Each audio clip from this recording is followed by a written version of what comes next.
Hi everyone, I'm Sarah Martin, the Associate Director of Forecasting at Dodge Construction Network, and today we're going to be looking at October's DMI. Quick reminder, the DMI tracks the value of non-residential building projects as they enter their earliest stages of planning.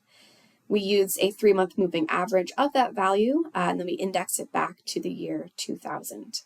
We only include projects under $500 million, and we exclude manufacturing and transportation projects.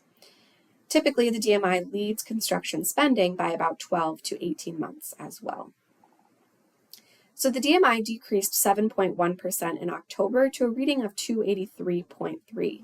We saw commercial planning decline by 2.9%, and the momentum of institutional planning slow by 15.2%. However, year-to-date, the DMI remains up about 35% from the average reading over the same period in 2024. So comparing the average 10-month reading last year to the average 10-month reading this year, we're up 35%.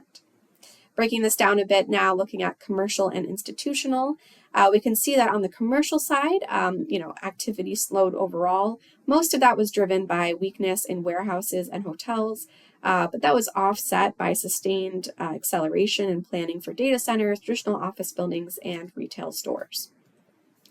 On the institutional side, education and healthcare planning also slowed down after strong activity in recent months. Despite the slowdown, activities overall in both those sectors remain pretty robust. Recreational and public planning continue to grow throughout October. So year over year, the DMI remains up 52% when compared to October of 2024. On the commercial side, that correlates to about 54% growth, and on the institutional side, 49% growth. When we look just at the sector removing data centers, that year-over-year growth is closer to 43%. So obviously, after several months of record-breaking levels, it's not too surprising that we're finally getting to see the planning momentum, really slow down in October. Activity remains pretty solid across the board, especially for data centers and hospitals. But it feels important to mention that the recent growth in the DMI shouldn't just be attributed to growth in real activity. That's certainly the case on the data center side, right? Those high dollar value projects are creating a lot of growth there.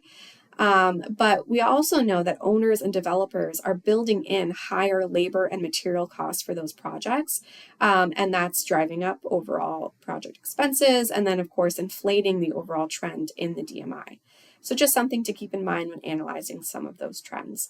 In the coming months, Dodge continues to anticipate that we'll see planning normalize, especially as we continue to watch several macroeconomic indicators. A lot of macroeconomic risks are continuing to build. All right, that's all I have for you this month. I'll see you next time.